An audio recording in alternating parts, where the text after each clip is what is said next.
Des émotions, de l'ambiance dans les patinoires, bien sûr, et des buts.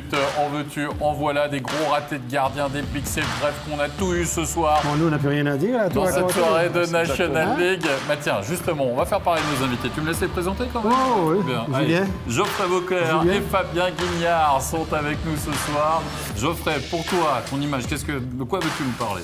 Une belle victoire d'Ambry à Lugano au penalty avec un 100% penalty, un 4 sur 4, ce qui est une chose exceptionnelle. Fabien? La victoire de Lausanne. Ah oui. 50% de réussite en powerplay. 1-2.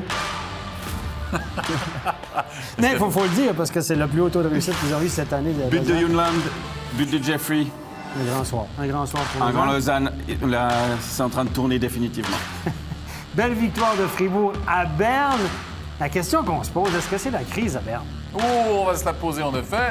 Et peut-être qu'un Yalonen prolongé trop vite. Là aussi, ça sera un thème de discussion. Mais tu l'as dit, en effet, l'image du jour, c'est bien sûr la victoire de Fribourg-Gotteron dans ce derby des Zeringen 2-1, avec notamment ce game-winning goal signé Rossi.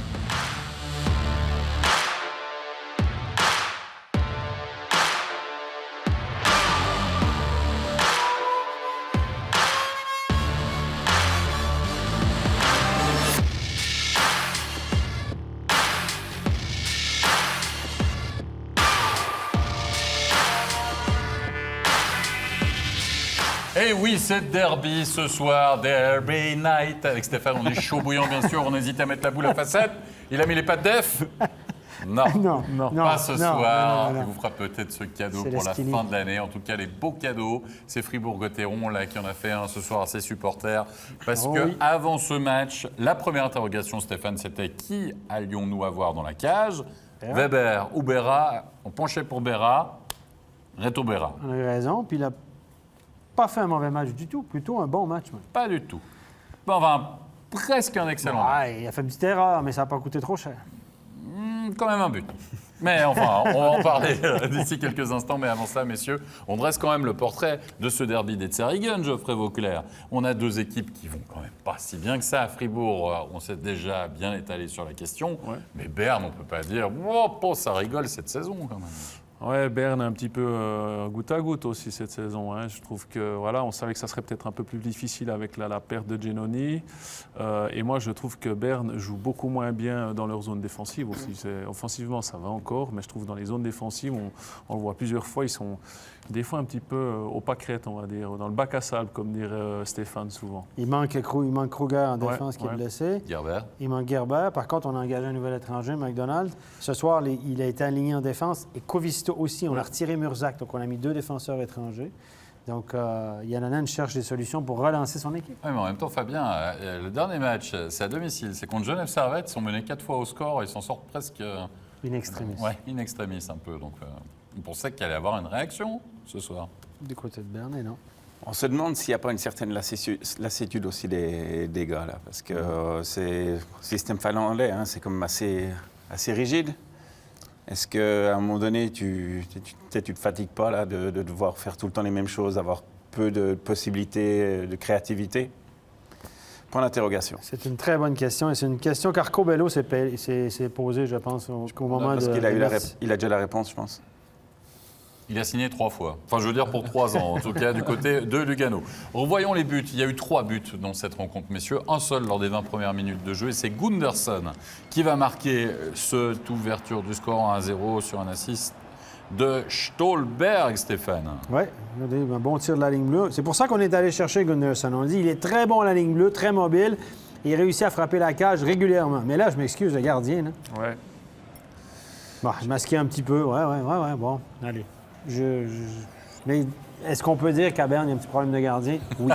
C'est pas la première fois. Caminada qu'on le contre Genève, là, voilà, c'est compliqué. Allez, on va le revoir. Le but de Rossi, 25e minute de jeu. La subtile déviation de la part de Rossi sur un tir une nouvelle fois signé Gunderson. Biber qui défensivement, là, Geoffrey Vauclair, peut-être un petit peu mieux à faire. Oui. Ouais, c'est ce que j'ai dit avant. Hein. Ce Berne, défensivement, c'est pas le Berne de la saison passée. Et puis alors, tiens, Reto Berra, il a presque fait le match parfait, mais là, Fabien, il s'est un peu oublié quand même. C'est un petit peu le festival, hein. C'est le pari. Mais écoute, quand tu peux marquer des buts comme ça dans la saison, il faut autant les prendre parce que tu n'en as pas 36 des occasions comme ça.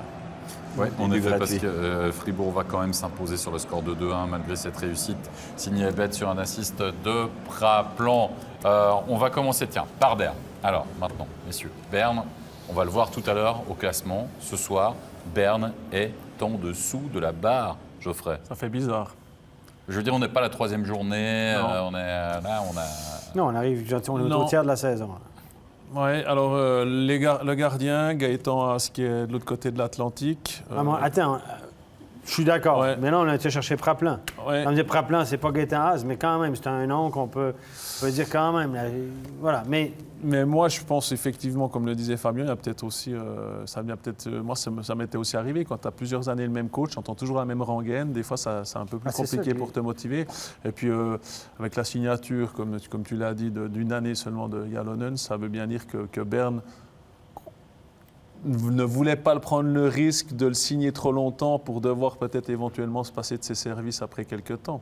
Mais si Berne continue comme ça, je ne pense pas qu'il va arriver à Noël, notre ami Jalonen, quoi. on dit souvent qu'un entraîneur, c'est 3 ans. Si tu le gardes au-delà de 3 ans, il faut que tu changes des joueurs. Ouais. Parce que là, Ouais. pour éviter, soit tu gardes le même coach longtemps, mais tu changes régulièrement de noyau de joueurs, ou soit tu liquides ton entraîneur pour garder ton. C'est un ou l'autre. Parce qu'après 3 ans, il y a quand même quelque chose qui, comme tu dis, la même rengaine, le même style de jeu, ça devient lourd.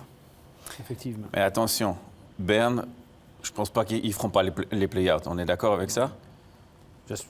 On ne sait jamais, je pense pas. Je pense qu'ils Là- vont finir par en gagner quelques-uns. Là. Et puis une équipe comme Berne, des grosses équipes qui se qualifient au dernier moment pour faire les playoffs, Bonne chance. Ouais. Là- attention. La dernière fois que Berne a fini 8e, il était à 67 points à la fin de la saison, égal avec Lausanne. Ils sont passés parce qu'ils avaient plus de victoires Ouais, c'est- en temps réglementaire. Ils ont été champions suisses. Finale Et contre Lugano. Et ça arrive fréquemment. On a vu l'année passée en NHL.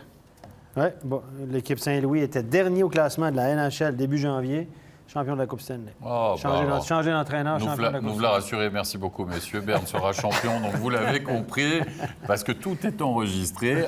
On ressortira les images et on verra ça. Non, la bonne nouvelle, évidemment, c'est la victoire de Fribourg-Gotteron, quand même. Grosse victoire ce soir dans le derby des Zeringen. On va écouter tout de suite la réponse à notre interview de Benjamin Chavaille. Voilà. Benjamin Chavaillard, une victoire très importante, une victoire qui a le signe du collectif, surtout défensif ce soir. Ouais, comme vous dites, je crois on est arrivé ici avec le bon caractère. Je crois qu'on a bien commencé le match et c'était vraiment important. On sait que de venir ici, venir jouer ici, c'est toujours difficile. Et comme j'ai dit, on a vraiment bien commencé avec la bonne attitude et défensivement aussi. Reto nous fait un gros match ce soir. Et les 5 joueurs, on a su jouer défensivement très solide et très compact. Et voilà, on a su tenir derrière. On enchaîne 2 victoires consécutives, c'est important aussi pour la confiance. Ouais, exactement. On a eu un gros match à la maison contre Lausanne samedi. Il fallait qu'on continue sur cette lancée-là. On sait qu'on a encore un match à Zug vendredi avant d'avoir une petite pause. Et puis il faut vraiment enchaîner, arriver là-bas vendredi avec les mêmes convictions. Merci beaucoup Benjamin. Ouais, deuxième grosse victoire de suite pour Fribourg-Gotteron. Plus solide, hein, celle-ci, Stéphane, que contre Lausanne. Là, on a vraiment le sentiment qu'on a vu 60 minutes. Fribourg-Gotteron bien présent. Ouais, de ce qu'on a suivi, je pense que Fribourg-Gotteron a fait un match relativement solide, a quand même accordé pas mal de tirs. Béra était décisif, mais puis Dernay, ce soir, petit match, n'a pas joué beaucoup, seulement 22 minutes 43. Ah, ben ça va. Facile. alors. Facile, c'est 3-4 minutes de moins que d'habitude. Donc, il était presque au repos. C'est facile, ça fait 7-8 chiffres de moins, quoi. Le joueur le plus utilisé, Kalle Anderson, défenseur le plus en demande en Suisse actuellement, 24 minutes 08. Il vaut combien, Kalle Anderson, Stéphane? Il vaut cher. 800 000 en montant. 800 000? Oh, ouais, c'est Il ça. paraît qu'il demande beaucoup. Hein. En tout cas, c'est... Il va l'avoir. Il va l'avoir. Ah oui. 800 000. Pour avoir C'est Kalle peut-être pour Anderson, ça que il faudra Berne le fait payer jouer autant, pour faire 800. monter le marché un peu. Ah, peut-être faire monter les enchères. Ses propres enchères. Ses propres enchères, oui. Marc Lutti qui se plaint que ça coûte trop cher. Allez, monsieur, on va pas refaire le débat parce qu'on n'aura pas le temps sinon. Mais bon, on va passer à Rapperswil. Rapperswil-Lausanne, c'est la deuxième affiche de cette soirée sur laquelle on va se pencher. Puis la grande question, c'était de savoir est-ce que Lausanne allait retrouver un power play. Alors, oui. Et non, ça a quand même été compliqué le début de match parce que Lausanne va être menée au score après 5 minutes de jeu. Ça sera même le seul but de ces 20 premières minutes de jeu. Une réussite signée Wellman sur un assist de Egli. Et messieurs, c'est le 13e assist depuis le début de la saison d'un certain Egli. Franchement, on n'aurait pas misé une piècette dessus, Geoffrey Vauclair. Non, je pense qu'il y a même beaucoup de monde qui ne connaissait pas ce joueur. Bon, il a la chance de jouer sur le premier powerplay avec des étrangers de Rapperswil qui jouent quand même bien, hein, qui font une belle saison. Mais chapeau à lui parce qu'il donne le puck où il faut. Et je trouve qu'il a une bonne passe, un bon shoot aussi. Donc voilà. Et puis là, on voit les prouesses de Bader, hein, qui a défendu la cage saint-galloise ce soir. Regardez, hop, il n'a pas aidé par ses coéquipiers, mais finalement, beau réflexe de sa part, là, au niveau de son poteau. On a vu, hein. C'est pas très esthétique, mais ça fonctionne. Non, Ça, c'est clair. ça fonctionne. Vu en d'en haut, affaires. ça paraît encore pire. Hein? Et franchement, la mission, on se dit, Bac à oh là là, mais dans quel marasme est encore ce Lausanne Hockey Club, qui doit enchaîner les matchs, qu'on a senti fatigué ces derniers temps, d'être mené à Rapperswil après 20 minutes de jeu. Mais il y aura le déclic en deuxième période. Et ce déclic-là, Stéphane, c'est un fait de match. Hein. On va le voir, le fait de match. C'est Younland qui va égaliser, messieurs, avec... Voilà, cette réussite signée Younland. Et on a demandé le coach challenge sur cette réussite, Stéphane, pour un hors-jeu. C'est le point tournant du match, à mon avis. C'est pour ça, c'est ce que je te disais. Donc, Exactement. on va voir l'entrée. Donc, regardez, c'est en bas de votre écran. Ça se passe. Le puck vient de rentrer. Puis, il faut regarder le top scorer de Lausanne qui étire la jambe. Si son patin est au-dessus de la ligne bleue, au moment où le puck traverse complètement la ligne bleue, il n'y a pas d'hors-jeu. Et là, les arbitres sont arrivés à la conclusion qu'ils ne pouvaient pas conclure parce qu'on ne voit pas le pied. Donc, on n'a pas les images. On n'a pas les images qui permettent de juger. Donc, non concluant, on reste la décision sur la glace, c'est-à-dire pas d'hors-jeu. La question qu'on se pose... 2 minutes pour Évidemment, Rapperswil. 2 minutes contre Rapperswil pour avoir demandé ce coach challenge à tort. La question, je te laisse la poser ou je la pose? Non, mais la question qu'on se pose, c'est pourquoi donner ces 2 minutes Si on n'a pas les images. si les images ne prouvent pas, en effet, qu'il y avait véritablement hors-jeu? Non, c'est pas qu'ils ne prouvent pas, c'est qu'on peut pas...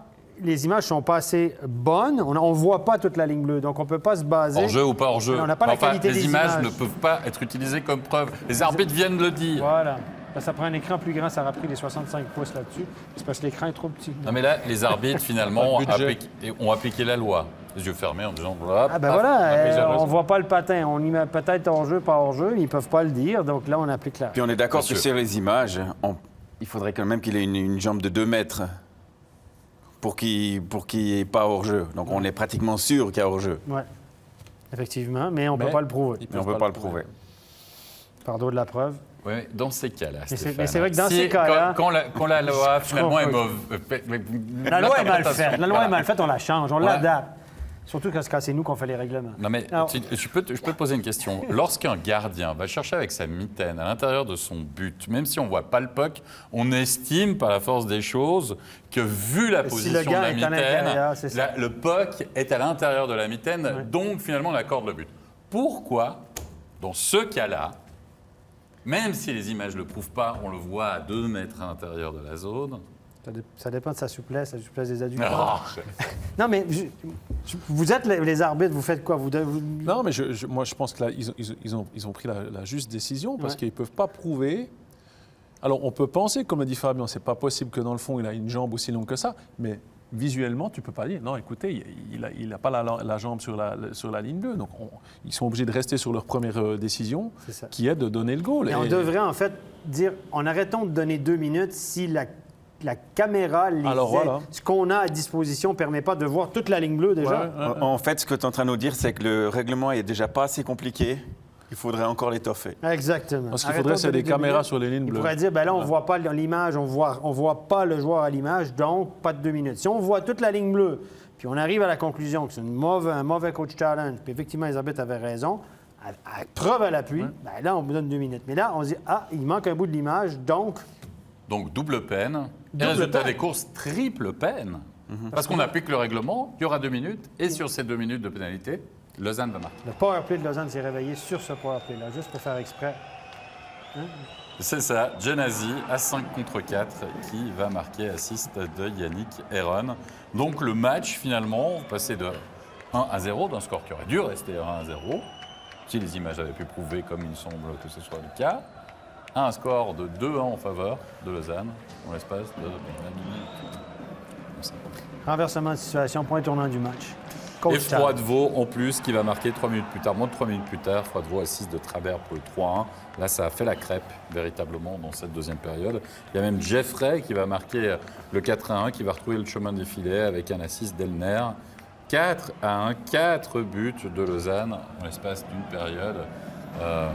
Bon, Lausanne a eu le mérite, j'ai envie de dire, de surfer sur les événements finalement, Geoffrey. Ah ben, on ne va pas leur en vouloir. Hein. Je veux dire, eux, ce qu'il faut, c'est gagner des matchs. En plus, cerise sur le gâteau, il y a quelques joueurs qui étaient critiqués dernièrement, qui ont marqué un goal.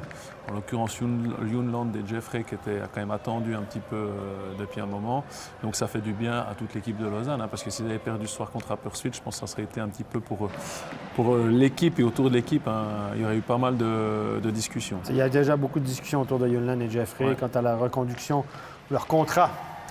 Oui, ça discute beaucoup. Emerton, lui, en tout cas, fait taire les derniers espoirs, on va dire, Saint-Gallois, en marquant dans la cage vide 5-2, alors que Brunner était revenu au score. Victoire de Lausanne ce soir du côté de Rapperswil, 5-2. Et une réaction aussi de celui qui a marqué tout simplement son premier but de la saison. On est en train de le caler, vous l'avez entendu, c'est pas sa voix naturelle, hein, bien sûr. C'est le capitaine du Lausanne Hockey Club, Étienne Froidevaux. On l'écoute tout de suite à l'interview. Étienne Froidevaux, vous avez dessiné votre victoire dans ce deuxième tiers, vous avez marqué 4 buts. Qu'est-ce qui s'est passé à ce moment-là? Tout vous réussissait? Je pense qu'il y a parfois des matchs quand les shoots ils rentrent. Je pense que les 9 minutes là, ils étaient super importants. Je pense qu'on est bien rentré dans le match, mais il faut dire que Rappi, je pense qu'ils ont fait un bon match à la maison. Pour nous, il faut être plus fort défensif. Je pense qu'on leur a donné un petit peu trop des occasions. Mais ces 9 minutes, je pense que c'était la clé pour la victoire. Rapperswil est revenu à 2-4 en début de troisième tiers. Ensuite, vers la fin, là, pendant 5 minutes, ils sortent le gardien. Vous avez eu peur? Non, peur, je pense que c'est le mot faux. C'est clair qu'on devient un petit peu plus nerveux un petit peu, mais on a un sacré gardien, puis une bonne défense, et puis tout le monde, je pense qu'on a vu essayer de bloquer des shots, alors on cède. Et puis c'est clair que maintenant avec deux défaites ensuite, c'était très important pour nous pour gagner ce match, et puis je pense qu'on a vu le vouloir de tous les joueurs. Merci beaucoup Étienne Froidevaux. À voir si ça va se confirmer pour Lausanne. C'est un petit peu l'interrogation qu'on a depuis le début de la saison, messieurs. Je ne sais pas, Fabien, on a l'impression on connaît le potentiel de cette équipe, sur le papier, etc. Toujours l'impression qu'il y a un peu le frein, où il y a un peu des vitesses qui sont un peu grippées tout de même. Bon, alors, offensivement, c'est sûr que on a investi quand même. On a investi pour marquer des buts. On va dire, 3 voire 4 blocs qui tiennent le plus que la route. Mais au vu du nombre de tirs qu'ils ont aussi, de la possession du puck, je pense qu'ils doivent marquer plus de buts. Globalement, je pense qu'ils sont bien au-dessus de la moyenne de toutes les autres équipes. Et on attend un peu plus de rendement offensif de cette équipe. Oui, on a vu Junland ce soir marquer, on a vu Jeffrey marquer, on a parlé des reconductions de contrats, c'est en grande discussion. Peltonen aussi, on ne sait pas s'il va être renouvelé. On est rendu au mois de novembre, messieurs. Les gros dossiers. Les gros dossiers, du travail pour Yann Alston, ça le tient occupé. Il y aura du boulot pendant la pause d'équipe nationale, il y a un peu plus de temps peut-être aussi. Je ne sais pas, mais est-ce qu'il va vraiment les prolonger? Puis ça, c'est toujours compliqué quand un gars veut l'implication dans l'équipe, etc. C'est des professionnels, normalement, voilà, mais c'est quand même un élément, à mon avis, perturbateur. Je le répète, là, mais c'est vrai que les nouvelles ne viennent pas à ce niveau-là. J'ai bien aimé le commentaire de Froidevaux, qu'ils ont appuyé sur un bon gardien ce soir. C'est vrai, Tobias Stéphane, c'est un bon gardien, mais je trouve qu'il ne joue pas souvent, moi. Tu veux relancer une polémique? Alors qu'il jouait souvent avant quand il jouait tous les matchs. Samedi, on jouait à Fribourg. Pas joué, c'est Boltzhauser. Boltzhauser qui n'a pas été mauvais, mais qui a été sur le but des Harnais, on peut en parler. Et puis ce soir, on va à Rapperswil, on met Tobias Stéphane dans la cage. Je sais pas. Tu parles des deuxièmes gardiens, on va enchaîner avec le match suivant, puisque là aussi c'est une discussion souvent qu'on a au niveau du HC Vienne. Le HC Vienne qui a aligné Pope ce soir dans la cage à domicile. Il a aligné Hilaire du côté de Langnau. La veille, défaite au tir au but. C'était le leader quand même ce soir, du côté de la Tissot Arena. Match de gala pour ce mardi soir. Et surtout un power play de Bienne qui va permettre à Salmela, sur un assist de Kunti, d'ouvrir le score. Une bombe échoussée, me semble-t-il, Geoffrey. Ouais, celui-là, il ne faudrait pas le prendre dans les dents. Hein. Salmela, on n'en parle pas beaucoup, mais c'est quand même un sacré défenseur. Hein. On pense souvent que c'est un défenseur purement défensif, mais je trouve qu'il a quand même une touche offensive quand il a envie. Mais il est noyé un petit peu aussi dans tous ces joueurs de Bienne, parce que du côté de Bienne, le danger peut venir un peu de partout. Et là, une fois de plus, il a mis une cacahuète, mon pauvre ami. C'est un défenseur offensif, mais qui sait défendre aussi. Il est très bon. Il est encore meilleur que la saison passée, il me semble. Kunsley, 2-0, 26e minute de jeu avec Noro. Noro qui fait, hop là, il en fait trop Noro. Puis en plus, alors c'est le jeu de qui finalement, Fabien, sur cette action? Ouais, je pense qu'il est peut-être un tout petit peu accroché. Allez, soyons gentils avec lui, vers l'équilibre. Et puis, derrière, on a encore un bon Béchoussé. Ouais, un tir. Tir rapide, proche du but. Magnifique. Ouais. Qui bat Flueller après 2 tiers. Après 40 minutes de jeu, c'est 2-0 pour Bienne, qui maîtrise son sujet. Zurich qui essaye, qui tente, mais qui n'arrive pas finalement à trouver l'ouverture. Et ça va changer en troisième période. On est en début de tiers et l'inévitable Garrett Rowe va réduire le score à 6 de Peterson et de Noro. Ils ont un bon petit power play là-bas à Zurich. Ça tourne pas mal, il y a du talent. Regardez, il va à l'intérieur du cercle d'engagement, il va battre le gardien côté rapproché au-dessus de l'épaule de Pope. Regardez. Boum, il batte Lisberger. Et devant la cage, au dernier moment, il masque le gardien, geste très important.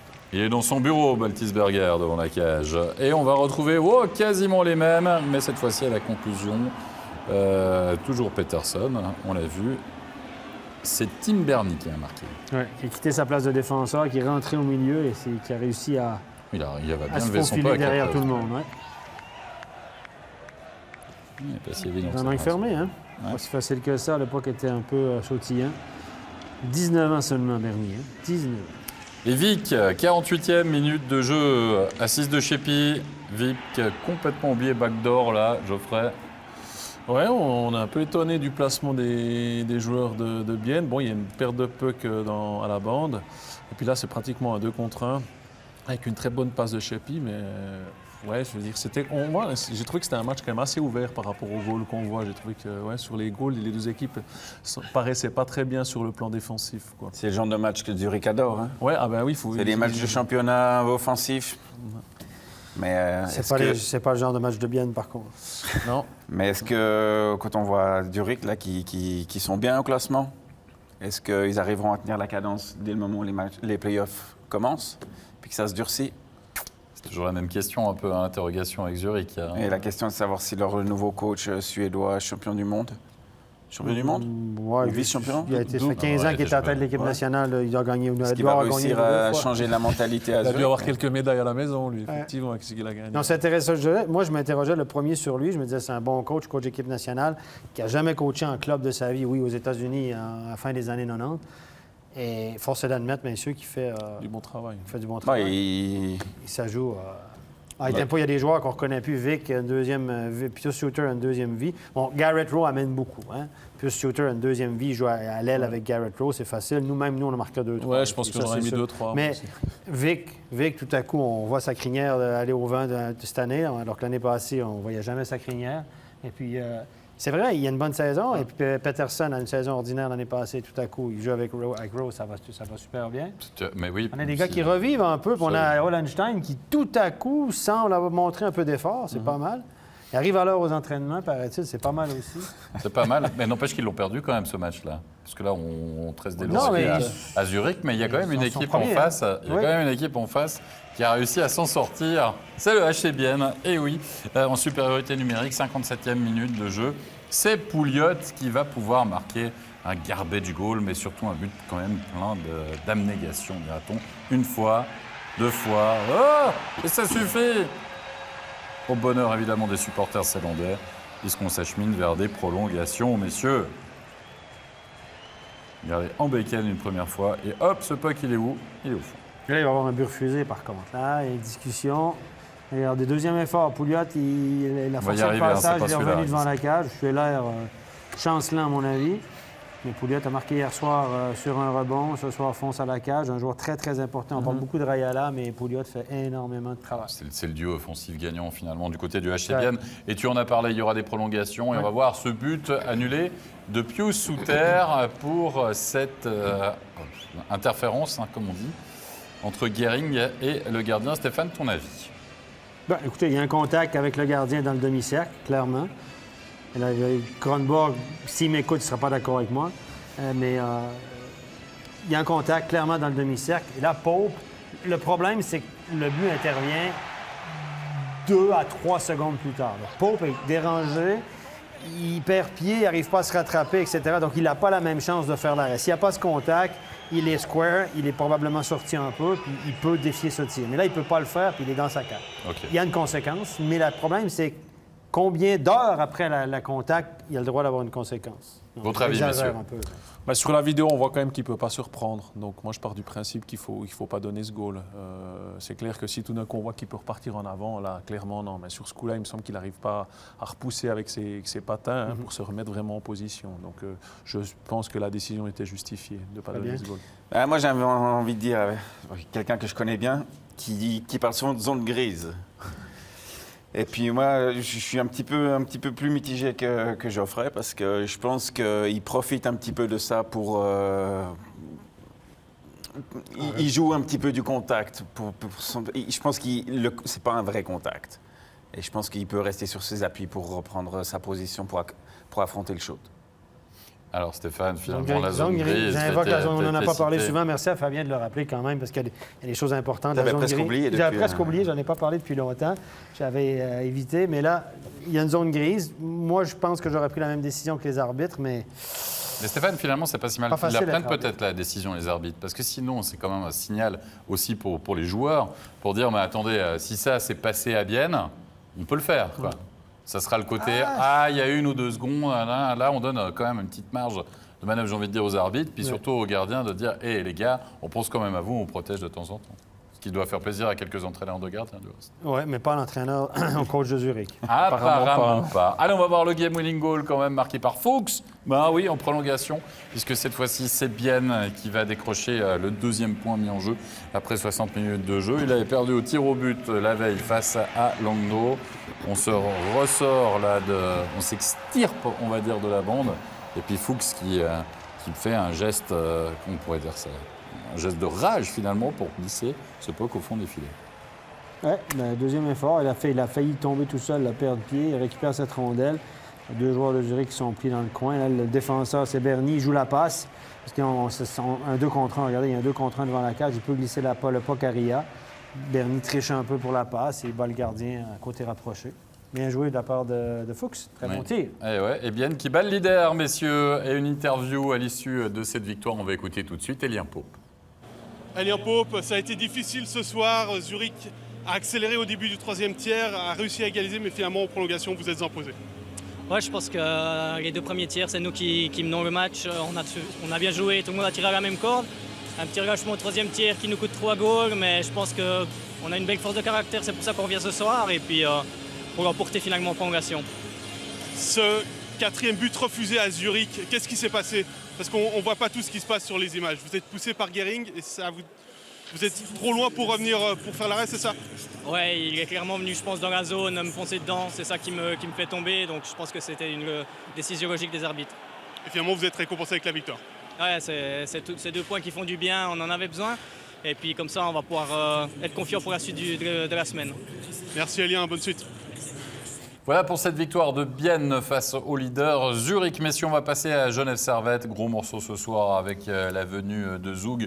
Un match où il a été question notamment de situations spéciales, mais un match qui a connu plusieurs visages. Le premier, c'est Zug. On est en fin de période, c'est l'ouverture du score. Lino Marchini, Geoffrey, ça c'est un peu une spécialité de la part du lutin. De toute façon, en général, il est un contre un comme ça, il les rate rarement. Ouais, et puis des fois, il fait exactement le même move quand il a un penalty. Il est vraiment bon devant la cage. C'est vraiment un buteur né. De faire ce move-là avec la vitesse avec laquelle il arrive, il freine carrément, il s'arrête quasiment complètement. Contourne, ça a eu l'air tellement facile. Début de deuxième période, Klingberg qui va aller battre Maillère dans la cage ce soir du côté de Genève Servette. Entrée de zone assez facile là, Fabien, il semble qu'on a beaucoup donné la ligne bleue du côté de Genève Servette. Ouais, je pense que c'est un shoot que Meyer peut arrêter. Mais c'est vrai qu'aujourd'hui, avec ces nouveaux matériaux, les pucks partent très très vite sans donner d'élan, sans montrer le départ du shoot avec son corps, avec sa canne. Et puis on en voit de plus en plus des buts comme ça. Tu parles du flex des cannes, là. Tu parles des nouvelles cannes avec les matériaux en composite, etc. Effectivement, les gars ils n'ont pas besoin d'aller loin, puis la canne, elle plie, Voilà. puis ça part comme On une shoot bombe. sans élan, on tire avec la main du haut, on appuie sur la main du bas, et puis il y a un effet avec les nouveaux matériaux qui font partir les shoots très rapides et qui augmentent la difficulté pour les gardiens À lire le shoot. Hein. de lire. Et puis le temps de réaction est extrêmement court. Vous êtes en train de nous dire, messieurs, que c'était plus dur avant. Ça, c'est clair. Avec des petits temps TPS 2020 qui pliaient là, jusqu'en bas. Les fameuses rouges. Là. Hein? Ouais, ouais, Les ouais. cannes en bois, les gars, les Canadiens, les Sherwood. Tu pouvais même les courber toi-même. Avec un chalumeau, tu chauffais oui. la palette, tu courbais la palette toi-même. Exact. Hein? Les gardiens mangeaient la saucisse encore pendant le shoot. Il y a un côté artisanal, vous voyez. Non, je vous taquine, bien sûr. Ah, Allez, vendre des messieurs. cannes en bois, c'est quelque chose quand même. Réaction de Genève Servette grâce à son power play. Winnick qui va réduire le score, assist de Wingels et de Tom Ernest. Winnick, la déviation subtile. Tom Ernest, Winnick, ça fonctionne toujours. Et le power play de Genève Servette. Encore et encore. Continue encore et encore. C'est que le début. Mais ça marche encore. C'est ça qui est Genève important. a un des 3 meilleurs powerplays de la Ligue. Hein. Je veux dire, c'est pas une nouvelle que Genève est très bon cette année en powerplay. On voit qu'il y a avec un Tom Ernest qui dirige un peu la tour en la ligne bleue. Et puis là, on voit que les étrangers de Genève cette année marchent super bien. Hein. Ça, on ne va pas se le cacher. Hein. Avec Fer qui va marquer le deuxième assist de Wingels. Avec Moron qui se fait chahuter là, derrière son but. Futur Zurichois, Signé pour 2 ans. c'est pour 2 ans Zurich.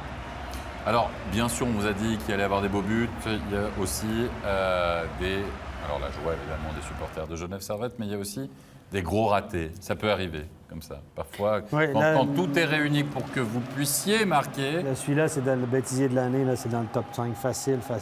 Regardez, il a vérité d'un puck. Mauvaise passe, regardez. Langenegger. Lindbergh, il est tout seul, absolument tout seul. Regardez la passe de Meyer. Il essaie de faire une passe levée à travers. Boum, il est sur la canne. C'est incroyable ça quand même, hein, qui loupe ça. Je veux dire, Aïe. Langenegger. Langenegger, c'est pas Lindbergh. Non, c'est Langenegger. Bon, ben là, il est tout excusé alors. Non, mais Il était un peu trop excité de marquer aussi, je pense. Hein. Je pense que c'est un petit peu nerveux, là, il s'y attendait pas. Ah, non, mais ça, c'est. Combien de buts il a depuis le début de la saison? moi, je pense 0.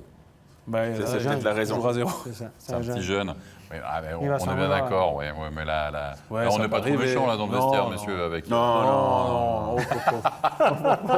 C'est pas vrai, c'est la Je mauvaise pense qu'il va arriver à foi, l'entraînement, il va avoir des post-it à sa place. Non, il va avoir une canne de l'autre côté. Ils vont mettre son nom sur une canne à gauche, vu qu'il est droitier. Puis ils vont y mettre dans son box, il a toutes ses cannes, c'est sûr. Un truc comme ça. Hein, Fabien, on l'a fait, nous, ça. Non. Allez messieurs, on continue dans cette partie puisque Zoug va nous présenter un autre visage une nouvelle fois en troisième période. Et cette fois-ci, le jeu de puissance zougois qui va se mettre en évidence avec Gas. Et oui, sous 3-2 qui sera du reste le game winning goal. On tire.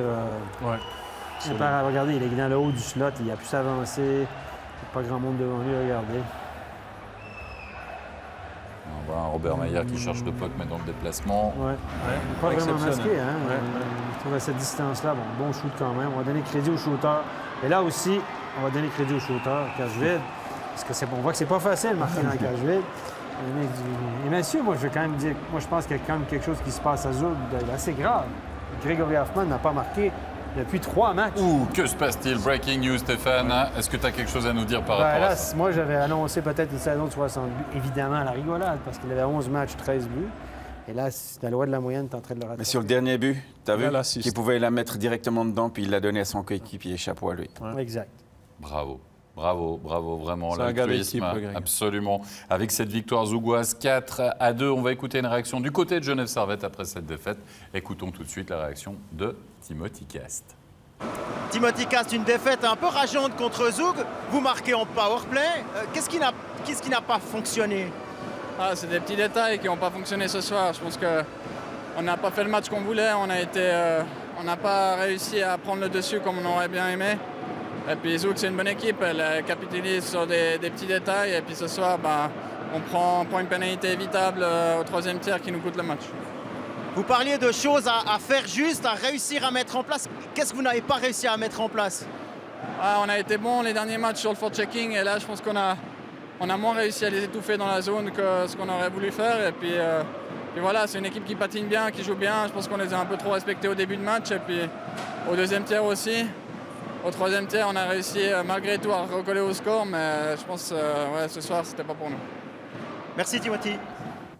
Dernière rencontre à voir ou à revoir, puisque c'était notre match studio. C'était bien sûr le derby tessinois du côté de la Corner Arena entre Lugano et Ambri Piotta. Il y avait peut-être un parfum de revanche dans l'air, en tout cas des émotions, des tifos. Les émotions, on a dû attendre un petit peu avant de les avoir. Des tifos, on les a vus lors du début de cette émission. Et surtout les buts qui sont arrivés pour Ambri Piotta, puisqu'on a véritablement eu un match à deux vitesses quand même. C'est Flynn qui ouvre le score après 12 minutes de jeu. Et franchement, pour être honnête, messieurs et Geoffrey, avant la réduction du score de Burgler, on a vu Lugano?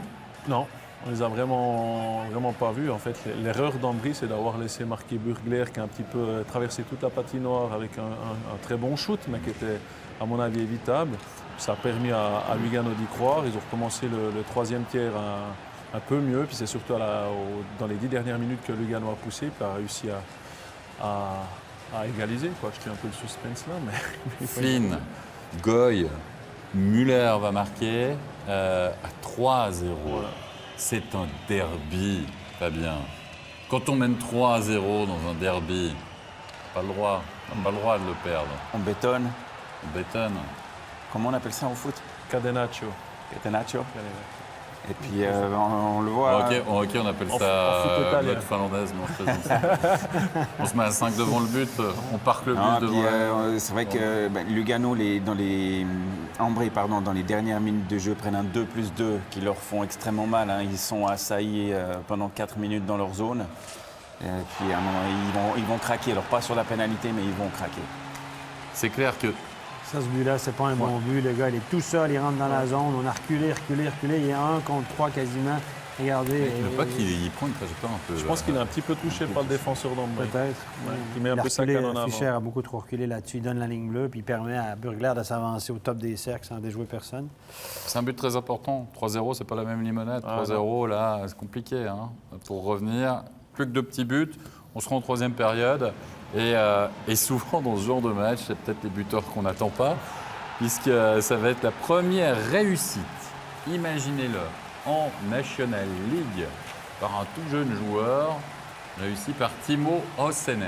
Oui, il a joué en Amérique. C'est un gars qui était à Rapperswil à l'avant, puis il est parti en Amérique. Il a joué en junior au Canada. Il est revenu. Il a joué avec les Ticino Rockets. Et il joue quelques matchs maintenant en National League. Il y a encore un mauvais but, hein? Oui, très mauvais but. Celui-là... Celui-là, on ne saura jamais s'il y a eu goal ou pas, en fait, Stéphane, là-dessus. Ça, c'est la mêlée de rugby. Regardez, mêlée de rugby. Tous les 10 joueurs vont se retrouver dans la peinture bleue. Regardez, au fond. Et regardez le schnappant, le blanc qui est dans le goal avec sa main. Regardez, il ressort le pas. Il ressort le pas. On peut imaginer qu'elle était dedans, mais on ne le saura jamais. L'histoire ne le saura jamais, mais on l'a vu. Il y a un joueur d'Ambry qui est couché à l'intérieur du but, dans le fond, puis tout à coup, il pousse le puck en dehors. Et finalement, il reste 36 secondes à jouer. On tente le tout pour le tout du côté du HC Lugano. On sort, le gardien Riva va égaliser à 3 partout. Et la seule question qu'on s'est posée sur le plateau, c'est, Fabien, mais qu'est-ce que faisait Riva à 6 contre 5 dans un moment aussi important? On aura peut-être une interview pour lui demander. Ah, malheureusement pas, mais ce qui est sûr, c'est que à ce moment-là, c'est le héros de tout un peuple. Ah, clairement. Un petit gars du coin qui marque contre le rival, sachant que le papa a joué dans les 2 équipes. Ah oui, ça je ne savais pas. La prolongation ne donnera rien et la séance de tir au but va tourner à la véritable démonstration de Sverger, marquant le 4e but. 4 sur 4, 100% de réussite au pénalty pour Ambry Piotta et un retour au vestiaire ô combien compliqué peut-être pour sortir. 4 sur 4 au pénalty, c'est pas vraiment un bon pourcentage pour un gardien. Bon, voilà, écoutez, tant mieux pour Ambry. Hein, je veux dire, ils ont fait quand même un bon match. Lugano est revenu un peu sur la fin. Mais sur l'ensemble du match, je trouve qu'Ambry était quand même un peu meilleur que Lugano. Oui, un point quand même, hein, glané, mais surtout une victoire dans un derby. Messieurs, là c'est bon, on peut rater le reste de la saison, on est d'accord, hein. Victoire pour Ambry à Lugano lors d'un derby. C'est quelque chose. Ils disent toujours qu'ils peuvent perdre tous les matchs du championnat, mais quand ils jouent les derbies, il faut absolument gagner, quoi. Et nous, c'est vrai qu'on a joué les deux à Lugano. La semaine avant le derby, les gens, quand on allait manger au restaurant de la patinoire, il y a le derby, il faut absolument gagner, il faut absolument gagner. Ça effaçait tout, en fait, le derby. Si tu gagnais, c'était bon. Même si tu avais perdu 3 matchs avant, c'était bon.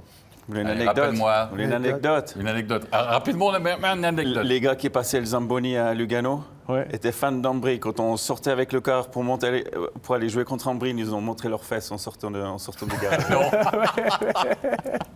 Aïe, aïe, aïe, aïe. Ça, c'est de l'anecdote. Bon, j'ai eu peur que ça soit une sur surmoi d'anecdote, donc ça va, c'est bon, ça. Surtout, c'était pas tes fesses. C'est vous dire la passion des derbies. Allez, messieurs, les 3 étoiles de la soirée.